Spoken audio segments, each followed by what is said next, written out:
Today's reading is part 2 of Survivor's Ball, or The Donner Party, a short story in the collection Stranger Things Happen by Kelly Link.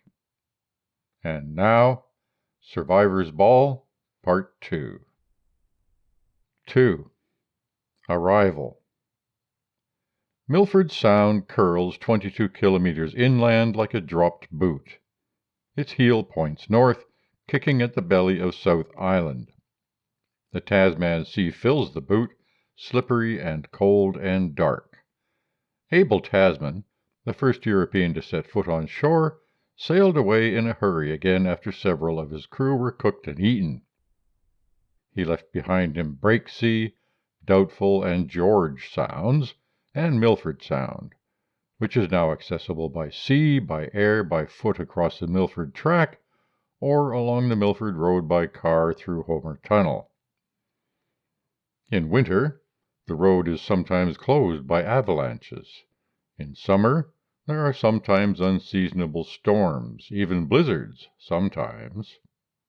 Was it winter or was it summer? There was snow on the ground. Jasper's tooth hurt. He didn't remember. The Milford Hotel is a tall, white colonial building. It has a veranda for warm weather use in December.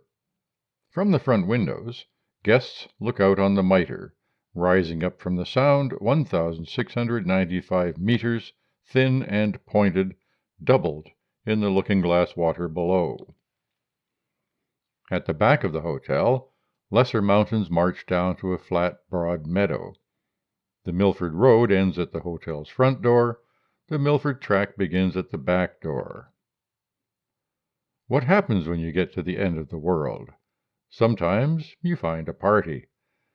This party has been going on for a long time. There is music, lights, people drinking and dancing. Strange things happen at these parties. It is the end of the world, after all. There is a small guest parking lot behind the Milford Hotel. To Jasper's dismay, it was nearly full when they pulled in. As they got out of the car, they could hear a band playing jazz. 2 windows stood open on the veranda, and they could see into an enormous room. There was a crowd of people, some dancing, some sitting and eating at small tables.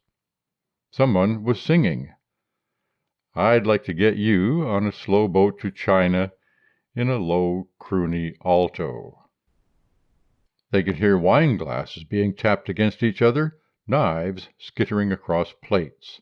All this through the 2 French doors that stood open to the veranda, to Jasper and Serena as they stood there, and to the Milford Track.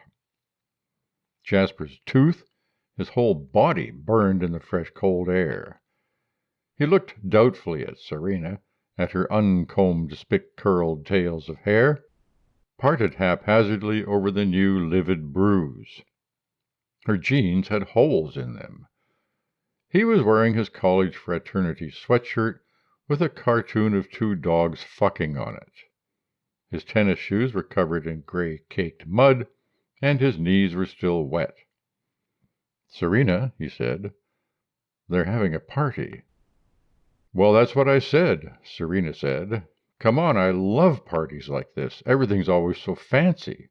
Cocktails and little napkins and weird shit on toothpicks." Inside, the women wore elegant dresses. The men wore dinner jackets. They were probably wearing cummerbunds. Jasper's tooth ached. Serena turned and made a face at him. "Come on," she hissed. "Serena," he said, "wait for a second. Let's find another door." The farther she moved away from him, the closer to the veranda she got, the more the weight of the tunnel fell back on him. His tooth was twanging wildly now, like a dowser's rod. He ran after her. A tall man met them in the open window. The man was all in black. He had a hairy face. "Here you are," the man said. His clothes were old-fashioned. The collar of his narrow shirt was starched. He smiled at them as if they were long-lost acquaintances. His lips in the black beard were red, as if he were wearing lipstick. You were expecting us? Jasper said. Of course, the man said, still smiling. The young lady was most insistent we make room for both when she called. Serena said, looking slyly at Jasper, You do have a room available.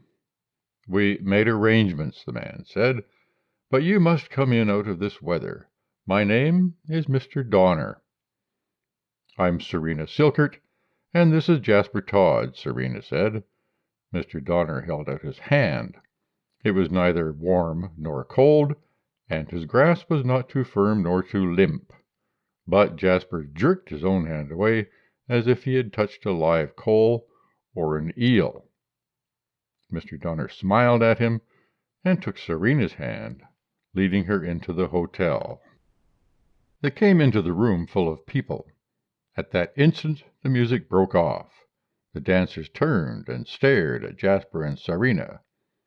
A woman laughed as pages of sheet music lifted off the musicians' stands and came drifting and scuttering across the floor. The room was longer than it was wide, with two enormous fireplaces set into the wall that faced the windows. From the fireplaces came a gnawing noise. Gradually other small noises sprang up among the tables as the diners collected the scattered sheets of music. There were chandeliers and candles on the tables, and the wind passing down the room caused the lights to flicker and dim. Between the greasy yellow light of the candles and the chandeliers, faces seemed to float like white masks. A man stumbled against Jasper. He smiled. His teeth were filed down to sharp points, and Jasper flinched away. All the people that he saw had ruddy glowing cheeks and shining eyes. Why, grandmother, what big eyes you have! The firelight elongated and warped their shadows, draped like tails across the floor. What kind of convention is this? Jasper said, as Serena said, You're American, aren't you, Mr. Donner? Yes, he said. He looked at them, his eyes lingering on Serena's forehead. First thing, why don't you go freshen up? We've put you upstairs in room 43. The key is in the door, he said, almost apologetically, giving them a photocopied sheet of directions. I'm afraid the hotel is a bit of a maze. Just keep turning left when you go up the stairs. Try not to get lost. Jasper followed Serena through a nest of staircases and corridors. Sometimes they passed through doors which led to more stairs. From the outside, the hotel had not seemed this large or twisty. Serena walked purposefully, consulting the map, and Jasper stumbled after her, afraid that if they were separated, he would never find his way up or back down again to the dining room. Little drifts of plaster fallen from the ceiling lay upon the faded red carpet. Serena muttered under her breath, navigating. They went left, left, and left again. Jasper, following Serena, had a sudden familiar feeling. He was following his grandmother, her beehive hairdo looming ahead of him. They were somewhere, he didn't know where. He was a small child. He fell further and further behind, and suddenly she turned around. Her face... Serena put her head around the corner of a hall. Hurry up, she said, I have to pee. At last they came to a hallway where none of the doors had numbers. They passed a door where inside someone paced back and forth, breathing loudly. Their own footsteps sounded sly to Jasper, and the person behind the door sucked in air with a hiss as they went by. Jasper pictured the occupant, ear against the door, listening carefully, putting eye to spy hole, peeking out. The last door in the corridor had a tarnished key in the lock. The door was small and narrow, and Jasper stooped to enter. The ceiling sloped toward the floor, and, beneath the white bolsters and comforter, the double bed sank in the middle like a collapsed wedding cake. It smelled fusty and damp. Jasper threw his pack down. Did you see that man's teeth? He said. Mr. Donner? Teeth? She said. How is your tooth? There was a man down the hall, he said. He was breathing. Serena pushed at his shoulders. Lie down for a minute, she said. You haven't eaten all day, have you? This is a strange place. He sat on the bed. He lay down, and his feet hung over the mattress. It's a foreign country, she said, and pulled her sweater over her head. Underneath, she was naked. A thick pink line of scar ran down under her collarbone. There was a faint mark on her breast, as if someone had bitten her. I did that, he said. Serena said. You did. Maybe you broke your tooth on me.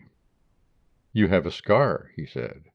He had traced his finger along the line of that scar, and she had exhaled slowly and smiled and said, Warmer. You're getting warmer. He had bitten her experimentally, to see what she tasted like, to make his own small impermanent mark on her.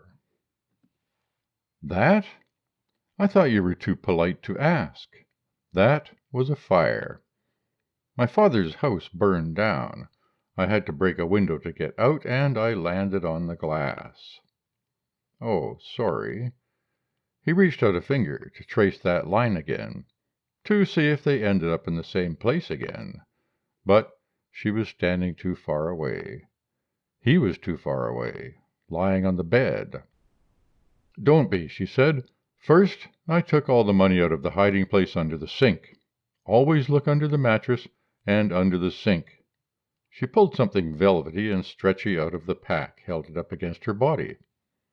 Are you going to change into something clean? These are my cleanest pants, Jasper said. But he took a woolly sweater out of his bag and put it on. He lay on the bed, looking at her.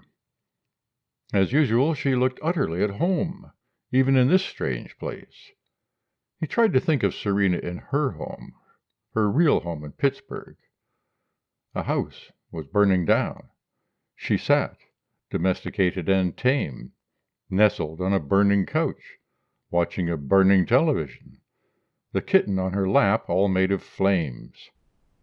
She was holding a map, he saw, a book of maps. The fire was erasing the roads, the continents, all of the essential information. Now they would never get home again. He tried opening his mouth as far as he could. Serena pulled at his feet, and he sat up and fumbled the bottle of aspirin out of his pocket. He poured a heap into his hand and swallowed them one by one. The other thing from his pocket was the envelope with his tooth in it. Serena took it away from him. She stuck her finger in a corner and ripped the envelope open. She held the tiny bit of tooth in her palm for a minute and then popped it in her mouth. Yuck, he said. Why did you do that? But at the same time he was almost flattered. Tasty, Serena said. Like candy corn. Yum. Go on down, she said. You take the map. Don't wait for me. I never get lost. I'm going to have a quick shower. She left the bathroom door open. In the hallway he studied the map. His ears pricked, listening for the occupant of the room down the hall. He heard only music, very faint. In the end he followed the music down the many staircases to the dining room. All the way down, just behind his eyelids, he could see that thing from the road running alongside him, crouched and naked and anxious. It was burning. Small, heatless flames licked along its back like fur and dripped onto the carpet. His grandmother, somewhere behind him, was sweeping up the flames in a dustpan. Someone should put that dog out, she said. It isn't house-trained. Somewhere, upstairs, a door opened and slammed shut, and then opened again.